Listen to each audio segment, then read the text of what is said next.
when your trust is all but shattered, when your faith is all but killed. You can give up bitter and bad, or you can slowly start to build. We've been talking about this for weeks now. 2 weeks ago, we talked about surrender, about the spiritual practice of surrender. And it's different than giving up bitter and battered. Is the definition of surrender that we looked at was to go over to the winning side, or to place yourself in the care of the winning side. To realize that what you have been doing is only causing you pain. The fighting of what is, the fighting of reality, is causing all the hell that you're experiencing in your life. Right? Heaven or hell? Which? What if I told you it's entirely your choice? That you can live a life from the place of heaven or a place of hell?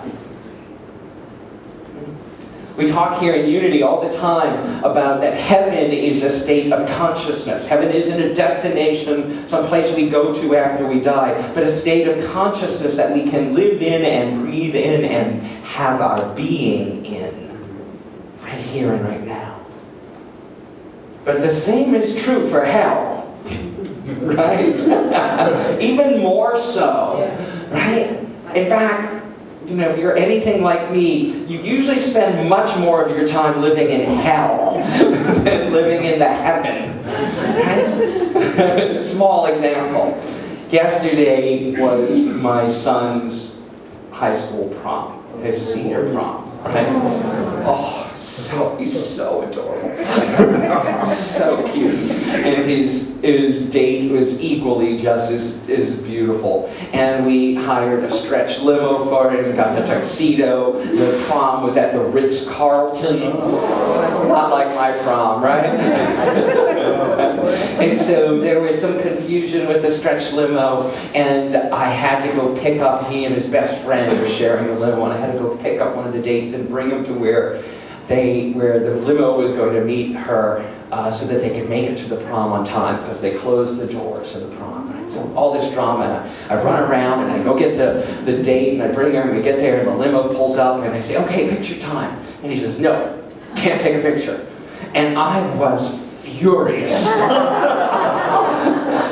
That little... I spent all this money, I've done all these things, I was driving home so angry, I wanted to text him and say, watch next time you ask me for something, young man. Instant hell. Right? I went from 0 to 60 in 3 seconds. Right? Because he wouldn't let me take a picture of him.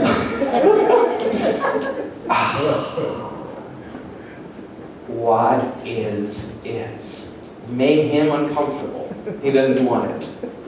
And I was unwilling to let it go, my own personal hell. And I had to surrender to what is. Later, he texted me and JD a picture of him. It's on my Facebook page. You can go see it and see how cute he is. But I was just laughing at myself, going, oh my God, all the ways I was going to withhold from him. All the ways I was making myself miserable, making myself in pain to punish him. It's like, I preach this stuff every week. When will it finally sink in? Right? And then I get to laugh at myself. And last week we talked about not giving up. So I'm not giving up on myself. Right? I am here to say that I am going to find a way for you to heaven. I'm going to find a way to apply these principles really quickly. And I was really glad that by the time I got home and had called JD and said, order me a pizza, that I was ready to let it go. And I was ready to laugh at myself. And then started writing it into today's talk. Right? But how quickly can we go, not from 0 to 60, but from hell to heaven? How quickly can we go from everything's against us to, it's all for me. This is all for my highest good. From my point of view, I say, and I give lip service to, and I do, that I am giving to this young man because I wanted to make a difference in his life. But when I look at the list of expectations I have about what he's supposed to do and how he's supposed to appreciate it, it's not quite a gift, is it? Yeah. And I can let that go. I can surrender to what is and choose again. When we talked last week about not giving up, it wasn't about just not giving up on your dreams, but it was about not giving up, finding another way, seeking advice and help, and being honest and looking at yourself wholly.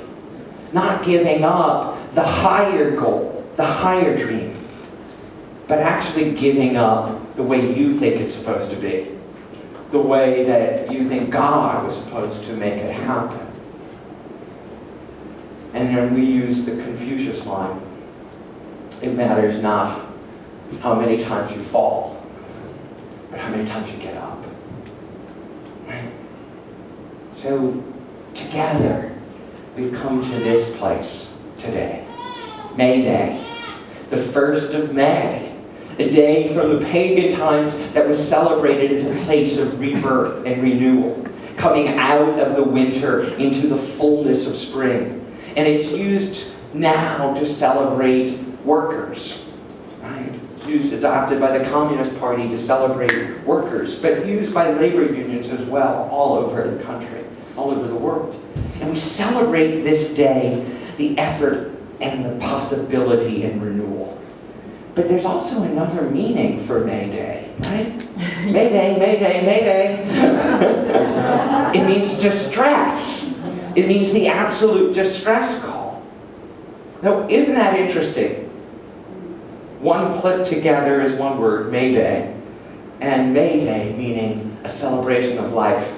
When I was a little kid on May 1st in my grammar school, it was a Catholic grammar school, so on May Day, we all would bring flowers from our gardens home, and they would take a statue of the Virgin Mary, and we would parade around the yard, following the statue of Mary, singing, "Oh Mary, we crown thee with blossoms today, Queen of the angels, Queen of the May."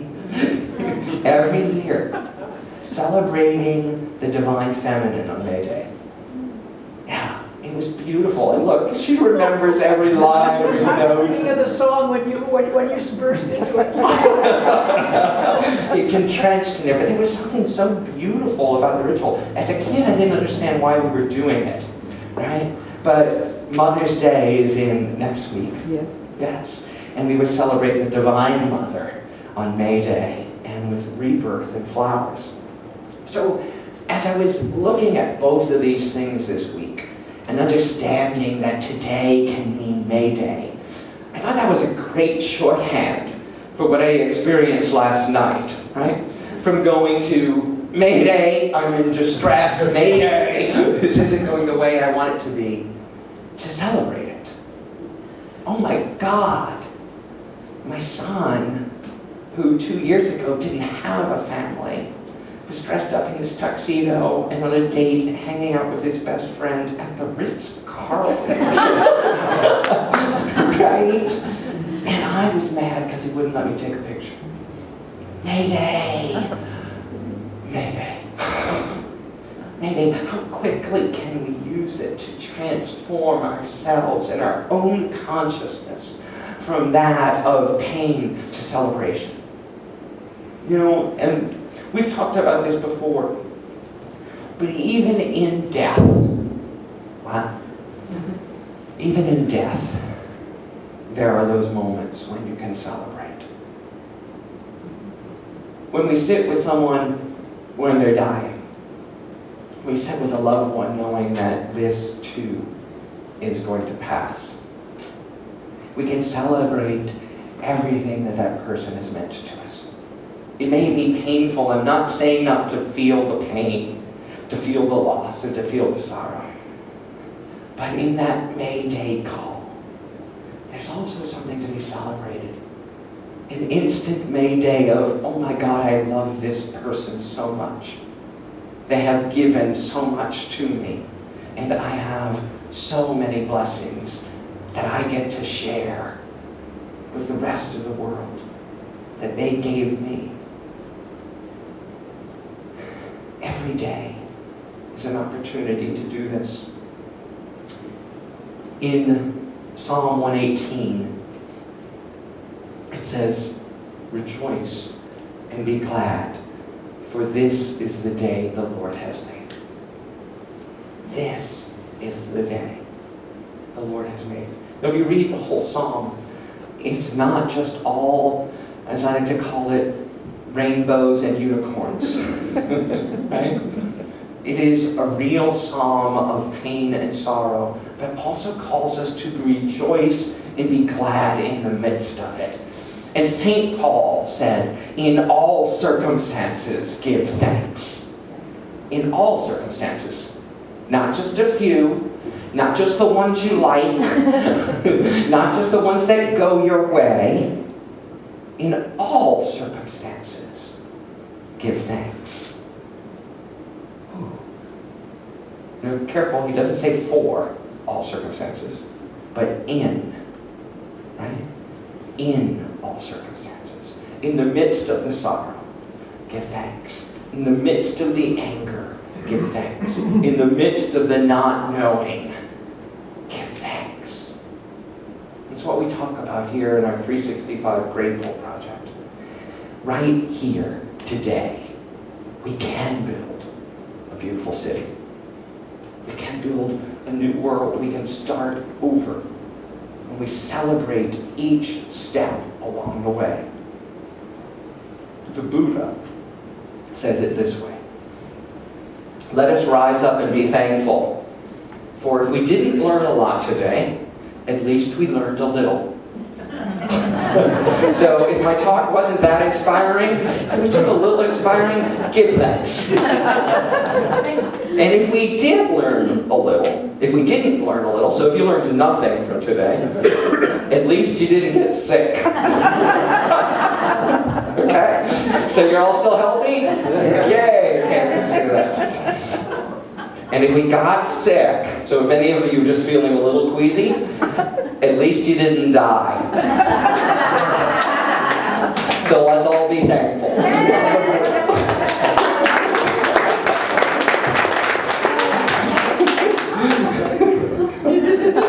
I didn't write it, I just started reading it. Just reading it. And when I first came across that, I was like, really? I was like, really? Really? Yeah. Be thankful. It's a universal understanding to celebrate what is, whatever little accomplishment. I got out of bed today. Yay! I made it here on Sunday dressed. Yay! I watch it and I do it with Roma. You know, we all just watched and look how fabulous it was that she holds a rattle and shakes it. Ooh, wow, yay! Would you like us to all follow you around and go, oh, you brushed your teeth, yay! You slept for a half hour, yay! Before you had to wake up for some other reason. Right? Wow. Can we do that for ourselves? Can we be grateful for every little thing? Oh my God, how many of you have a house? A home to live in. Right? Yeah? Some of you do? Okay?